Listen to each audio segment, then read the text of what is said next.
નમસ્કાર મિત્રો, આજે આપણે વાત કરવાના છે જર્મનીની છોકરી અને ડોક્ટર સાથે બનેલી ઘટના.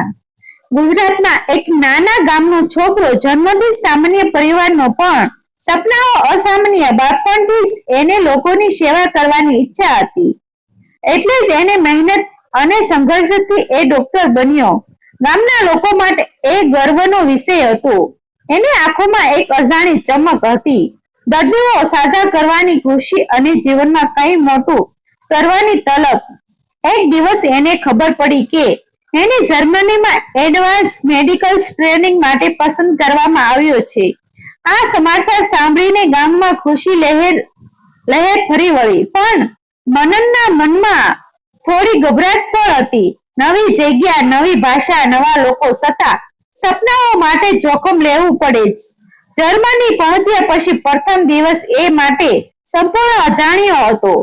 ઠંડુ હવામાન, અલગ સંસ્કૃતિ અને આસપાસ બધું જ નવું. ટ્રેનિંગ સેન્ટરમાં પહેલી વાર એ દાખલ થયો ત્યારે એની નજર એક છોકરી પર પડી, સફેદ કોટમાં, આત્મવિશ્વાસથી ભરેલી, દર્દીઓ સાથે નમ્રતા અને સ્મિત સાથે વાત કરતી. એનું નામ હતું એલિના. એ ટ્રેનિંગ ઇન્સ્ટ્રક્ટર હતી. મનન માટે આ માત્ર એક ઇન્સ્ટ્રક્ટર નહોતી, પણ એક એવી વ્યક્તિ હતી જેની આંખોમાં દયાપણું અને સમજણ સ્પષ્ટ દેખાતી હતી. પહેલી મુલાકાતમાં જ એલિનાએ મનનને વેલકમ કર્યું, અને એ જ એક શબ્દ મનનના દિલમાં ક્યારે ઊંડે ઉતરી ગયો. ભાષાની અડચણ હોવા છતાં બંને વચ્ચે એક અજાણ્યો કનેક્શન ઉભો થવા લાગ્યો. દિવસો પસાર થતા ગયા અને ટ્રેનિંગ દરમિયાન મનન અને એલિનાના વચ્ચે વારંવાર વાતચીત થવા લાગી. શરૂઆતમાં માત્ર મેડિકલ વિષયો પર, પછી ધીમે ધીમે જીવન, સપનાઓ અને સંસ્કૃતિઓ સુધી. એલિના મનનને જર્મની વિશે સમજાવતી અને મનન એને પોતાના ગામની સાદગી અને લાગણીઓની વાતો કહેતો. બંનેની દુનિયા એકદમ અલગ હોવા છતાં એકબીજાની વાતોમાં તેમને એક અજાણી શાંતિ મળતી હતી. એક દિવસ ટ્રેનિંગ પછી એલિનાએ મનનને ફેકેમાં કોફી માટે આમંત્રિત કર્યો.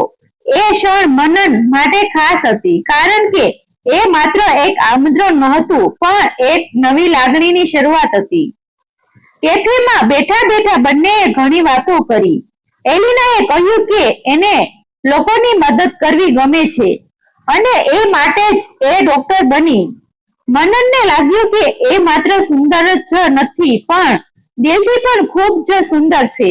આ મુલાકાત પછી બંને વચ્ચેની નજીકીઓ વધવા લાગી. ટ્રેનિંગ દરમિયાન એકવાર એક દર્દીનો કેસ ખૂબ જ મુશ્કેલ હતો અને મનન થોડો ગભરાઈ ગયો. ત્યારે એલિનાએ એની સાથે ઊભી રહીને એને પ્રોત્સાહિત આપ્યું. You can do it. એ શબ્દો મનન માટે માત્ર પ્રોત્સાહિત નહોતા, પણ એક વિશ્વાસ હતા. આ ઘટનાએ બંનેને વધુ નજીક લાવ્યા. હવે મનન માટે જર્મની માત્ર ટ્રેનિંગનું સ્થળ નહોતું, પણ એક એવી જગ્યા બની ગઈ હતી જ્યાં એનું દિલ બંધાઈ રહ્યું હતું. એક સાંજ ટ્રેનિંગ પૂરી થવા પછી બંને હોસ્પિટલની છત પર બેઠા હતા. ઠંડી હવામાં એક અજાણી શાંતિ હતી.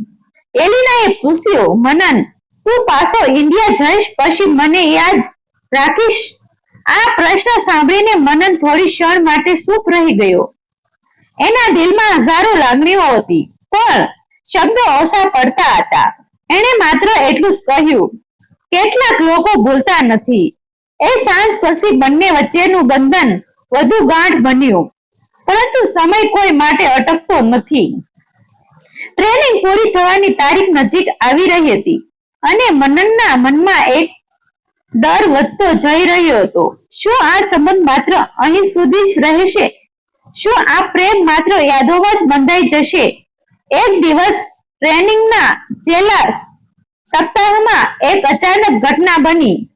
એક ઇમરજન્સી કેસ આવ્યો અને એ કેસમાં મનન અને એલિનાએ સાથે કામ કરવું પડ્યું. આ કેસ દરમિયાન બંનેએ જે રીતે સાથ મળીને દર્દીને બચાવ્યો, એ ક્ષણે બંનેએ સમજાવ્યું કે તેઓ માત્ર સહકર્મી નથી, પરંતુ એકબીજાના જીવનનો મહત્વપૂર્ણ ભાગ બની ગયા છે. ટ્રેનિંગના છેલ્લા દિવસોની ગણતરી શરૂ થઈ ગઈ હતી અને દરેક પસાર થતો ક્ષણ મનન માટે ભારોભાર લાગતો હતો. જેમ કે સમય એની સાથે સામે દોડતો હોય અને એને પકડવા માટે બેઉત્સાહ થતો હોય. એ દિવસે હોસ્પિટલમાં થયેલી ઇમરજન્સી પછી મનન અને એલિના વચ્ચેનું અંતર લગભગ પૂરેપૂરું ખતમ થઈ ગયું હતું. હવે તેઓ માત્ર સહકર્મી નહોતા પણ એકબીજાના જીવનના જરૂરી ભાગ બની ગયા હતા. છતાં એક અનિશ્ચિતતા બંનેના દિલમાં ગાઢ રીતે બેસી ગઈ હતી. આ બધું શું માત્ર થોડા દિવસોની કહાની બનીને રહી જશે? ટ્રેનિંગ પૂરી થવાની એક દિવસ પહેલાની સાંજ હતી. આકાશમાં ધીમે ધીમે સૂર્ય ઢળી રહ્યો હતો અને ઠંડી હવામાં એક અજાણી ખાલીપો અનુભવાતો હતો. મનન આખો દિવસ વિચારતો રહ્યો, શું એ આજે પોતાના દિલની વાત કહી દે કે પછી હંમેશા માટે ચૂપ રહી જાય? આખરે એને નક્કી કર્યું કે હવે પાછું ફરવાનું કોઈ અર્થ નથી. એ હોસ્પિટલની બહાર ઊભો રહ્યો અને એલિનાની રાહ જોતો રહ્યો. થોડા સમય પછી એલિના બહાર આવી. એની આંખોમાં પણ કંઈક અણકહેલું હતું. બંને થોડા સમય સુધી કંઈ બોલ્યા વગર એકબીજાને જોતા રહ્યા. એ મૌન પણ એટલું જ ગહન હતું જેટલું શબ્દો હોઈ શકે. મનનને ધીમે અવાજે કહ્યું, એલિના, હું કાલે પાછો જઈ રહ્યો છું, પણ મારી અંદર કંઈક એવું છે જે હું અહીં છોડી જઈ શકતો નથી. એલિનાએ શાંતિથી પૂછ્યું, શું? મનનનું દિલ જોરથી ધબકતું હતું, પણ એણે હિંમત કરીને કહ્યું, હું તને પ્રેમ કરું છું. આ શબ્દો હવામાં ગુંજી ઉઠ્યા અને થોડી ક્ષણ માટે બધું સ્થિર થઈ ગયું. એલિના ચૂપ રહી. એના ચહેરા પર લાગણીઓનો વાવાઝોડો ચાલી રહ્યો હતો. મનનને લાગ્યું કે કદાચ એને કંઈ ખોટું કરી દીધું, પણ થોડા પળો પછી એલિના આંખોમાંથી આંસુ વહેવા લાગ્યા. એ આગળ આવી અને ધીમે અવાજે કહ્યું, મનન, હું પણ તને પ્રેમ કરું છું. પણ એ પણ શબ્દે મનનના દિલને કાપી નાખ્યો. એલિનાએ આગળ કહ્યું, અમારી દુનિયા બહુ અલગ છે. તારો પરિવાર, તારો દેશ, તારી જવાબદારીઓ અને અહીં મારું જીવન. હું આ પ્રેમ આ બધું પાર કરી શકશે? મનન થોડો સમય ચૂપ રહ્યો. પછી એને દર્દ અવાજમાં કહ્યું, પ્રેમમાં જો હિંમત હોય તો કોઈ પણ અંતર મોટી વાત નથી. આ શબ્દોએ એલિનાના દિલમાં એક નવી આશા જગાવી. બંનેએ નક્કી કર્યું કે આ સંબંધને અંત નહીં પણ એક નવી શરૂઆત બનાવવી. મનન પાછો ભારતમાં આવી ગયો. ગામમાં ફરી એ જ જીવન, એ જ લોકો, પણ હવે એની અંદર કંઈક બદલાઈ ગયું હતું. રોજ રાત્રે એ એલિનાથી વિડીયો કોલ પર વાત કરતો. સમયના અંતરે પાર કરીને બંને એકબીજાને સમજતા રહ્યા. મહિનાઓ પસાર થયા અને એક દિવસ એલિનાએ મનનને આશ્ચર્યચકિત કરી દીધો. એ ભારત આવી રહી હતી. જ્યારે એલિના મનનના ગામમાં આવી ત્યારે ગામના લોકો માટે એ એક નવાઈ હતી. એક વિદેશી છોકરી, પણ એના વર્તન અને સાદગીથી એ બધાના દિલ જીતી ગઈ. મનનના પરિવાર માટે પણ શરૂઆતમાં આ બધું સ્વીકારવું મુશ્કેલ હતું, પણ જ્યારે તેઓએ એલિનાની લાગણી અને સમર્પણ જોયું ત્યારે તેઓ ધીમે ધીમે માની ગયા.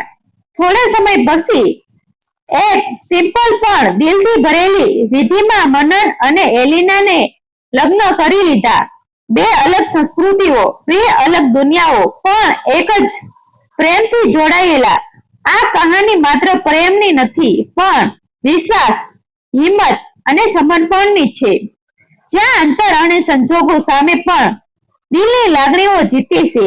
અને આ રીતે એક ગામડાના છોકરાનો પ્રેમ જર્મનીની સુધી પહોંચ્યો અને પાછો એની જિંદગીમાં ખુશીઓની નવી સવાર લઈને આવ્યો. મિત્રો, આ વાર્તા કાલ્પનિક છે. તેમાં આવતા તમામ પાત્રો, દ્રશ્યો, સ્થળ, દરેક વસ્તુ કાલ્પનિક છે. આભાર મિત્રો. ગમે તો શેર કરો.